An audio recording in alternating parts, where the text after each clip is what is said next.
कि आजादी के नारे लगेंगे तो देशद्रोह का मुकदमा दर्ज होगा। मैं कहना चाहता हूं, मैं यहां भी आजादी का नारा लगाना चाहता हूं।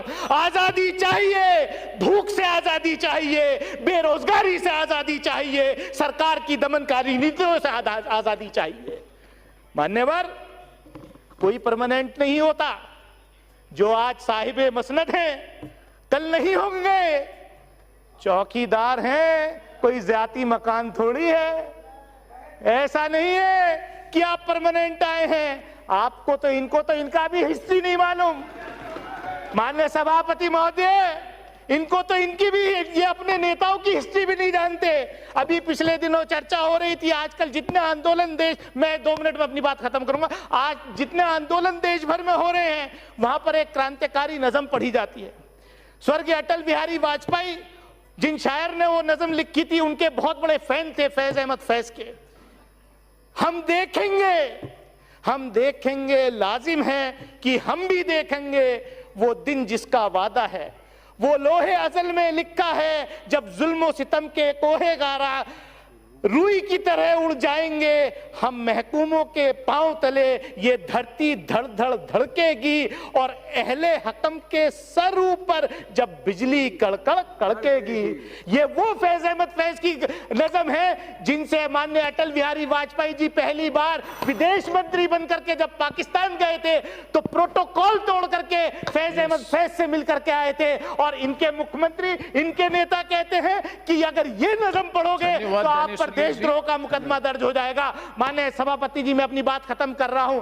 कर्नाटक के अंदर, बीदर के अंदर जिस तरीके से एक नाटक के मंचन पे 4वीं क्लास के बच्चों को बुला करके थाने में बिठाया गया रात भर, उन बच्चों की मां को, उन बच्चों की टीचर को एक नाटक प्ले कर रहे थे खाली, उनके ऊपर राष्ट्रद्रोह का मुकदमा लगा करके जेल भेजने का काम कर्नाटक की सरकार ने किया। ये ऐसा देश हम नहीं चाहते। मैं इन्हीं शब्दों के साथ कि एनपीआर के साथ असहयोग आंदोलन जारी रहेगा। हम ना धन्यवाद। साथियों ने कॉल किया, बधाई दी, मैं उनका भी एहतराम करता हूं और कहता हूं कि ये भरोसा इस सदन का है कि हम सबको एक साझा माफीनामा उन लोगों के नाम भेजना चाहिए जिनकी लाशें गंगा में तैर रही थी। किसी ने कह दिया ये, किसी ने कह दिया वो। सर, दूसरी चीज, मैंने कल सेक्रेटरी जनरल साहब से ही बात करने की कोशिश की, बाकी जगह भी। किसी 2 सत्र के बीच में सर 50 लोगों की ऑबिचुअरी आज तक कभी नहीं हुई संसदीय इतिहास में। राजीव सातव की उम्र थी जाने की इस दुनिया से। रघुनाथ महापात्रा जब मिलते थे गले लगाते थे, बोलते थे जय जगन्नाथ। अचानक में वो नहीं है। ये पीड़ा व्यक्तिगत है, आंकड़ा मैं नहीं कहना चाहता हूं, मेरा आंकड़ा, तुम्हारा आंकड़ा, अपनी पीड़ा में आंकड़ा ढूंढिए। एक व्यक्ति नहीं है इस देश में, इस सदन में, सदन के बाहर, उस सदन में जो ये कहे कि उसने किसी जानने वाले को ना खोया हो। सर, पीड़ा कह सकता हूं। ऑक्सीजन के लिए लोग फोन करते थे, हम अरेंज नहीं कर पाते थे। लोग समझते हैं सांसद है, ऑक्सीजन पिछा देगा। 100 फोन में पूरे दिन में शाम को बैठ के देखते थे, सक्सेस रेट 2, सक्सेस रेट 3। हमको कौन सा आंकड़ा कोई बताएगा साहब? हमको नहीं, किसी आंकड़े की बात नहीं करनी है। हमें देखना है कि जो लोग गए वो जिंदा दस्तावेज छोड़ के गए हैं हमारे फेलियर का। मैं आपकी बात नहीं कर रहा हूं साहब। आप कहिएगा 70 साल में कुछ नहीं हुआ, मैं उसमें जाना ही नहीं चाहता। ये कलेक्टिव फेलियर है 47 से लेकर अब तक की सारी सरकारों का। क्या बना दिया हमने? मुझे पता नहीं था कि अस्पताल और ऑक्सीजन का क्या रिश्ता होता है सर। ईमानदारी से कहता हूं, मैं मेडिकल बैकग्राउंड से नहीं आता हूं। सुबह से लोगों को दिखता था ऑक्सीजन ऑक्सीजन, रेमडेसिविर। मैं तो दवाइयों के नाम तक शुरू में सर प्रोनाउंसिएशन चेक किए कि कैसे उच्चारण करूंगा। ये हालत है। और तब हम आंकड़ों की बात कर रहे हैं, तब हम ये बात कर रहे हैं थैंक यू फलाना साहब, चिलाना साहब। सर, मैं यहां से निकलता हूं, बहुत बड़ा विज्ञापन लगा हुआ है, मुफ्त वैक्सीन, मुफ्त राशन, मुफ्त इलाज। सर, एक मिनट, मैंने किसी नहीं, please I don't want my time. मैं किसी दल की ओर से आज नहीं बोल रहा हूं।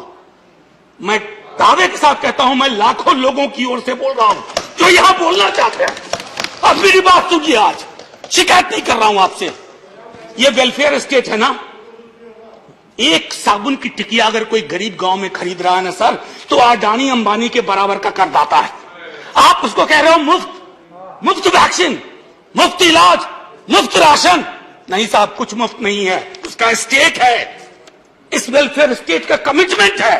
उसको आप डिनाग्रेट मत करिए, डेमोनाइज मत करिए, उसे बौना मत बनाइए, ये आग्रह है मेरा।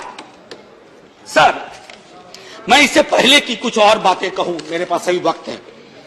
सर, इस कोरोना को मैं भी मानता हूं, मेरे पूर्व के वक्ता कुछ कह रहे थे, ये चैलेंज है हमारे लिए सर। बहुत बड़ी बड़ी बातें नए नए कानून की हो रही है। राइट टू हेल्थ की बात क्यों नहीं करते हम लोग? राइट टू हेल्थ, स्वास्थ्य का अधिकार, उसमें कोई किंतु परंतु लेकिन परंतु नहीं, सीधे तौर पे स्वास्थ्य का अधिकार constitutionally guaranteed, right to life के साथ लिंक करिए। किसी अस्पताल की मजाल नहीं होगी कि वो उस खिलवाड़ कर पाए उस राइट टू लाइफ का, करना नहीं चाहते।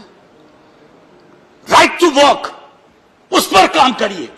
पॉपुलेशन को लेकर के बहुत बातें हो रही हैं साहब, डेमोग्राफी को डेमोग्राफर्स को छोड़ दीजिए, बड़ा संश्लिष्ट विज्ञान है, लेकिन ये हम कर सकते हैं इस सदन और उस सदन में। Right to life, right to work पर लेजिस्लेशन लाइए, ताकि कोई आपदा आए।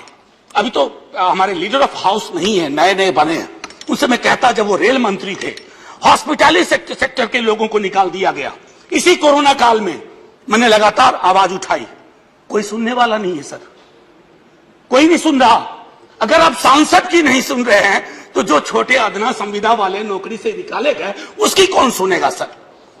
एक और अद्भुत चीज हुई इसी कोरोना के दौरान, माननीय उपसभापति महोदय, जब हाहाकार मचा हुआ था हॉस्पिटल के लिए, आईसीयू बेड्स के लिए, दवाइयों के लिए, यह हाहाकार जब मचा हुआ था, उस दौर में सर कई चीजें हुई, जिसमें से एक जो महत्वपूर्ण चीज मैं जिसका जिक्र करूंगा, उस हाहाकार में सरकारें, मैं सिर्फ केंद्र को नहीं कह रहा हूं, कई राज्य सरकारें भी नदारद थी।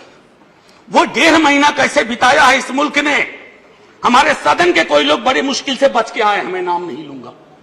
पूरे देश ने वो वक्त कैसे बिताया है, नाइटमेयर की तरह लगता है सर, डरावना लगता है।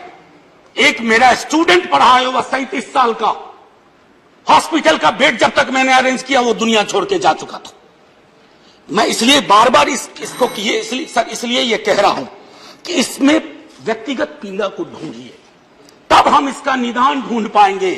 मेरी नाव तुम्हारी नाव, मेरा काल तुम्हारा काल, ये तो बहुत कुछ हुआ, इस भौकाल से आपको कुछ हासिल नहीं होगा। सर, बस 1 मिनट और लूंगा, जो मैं कहना चाह रहा था। सर, एक खत मैंने मृतात्माओं के नाम लिखा था, कुछ कर नहीं पा रहा था, बेबसी में एक खत लिखा, जो लोग इस दुनिया से चले गए।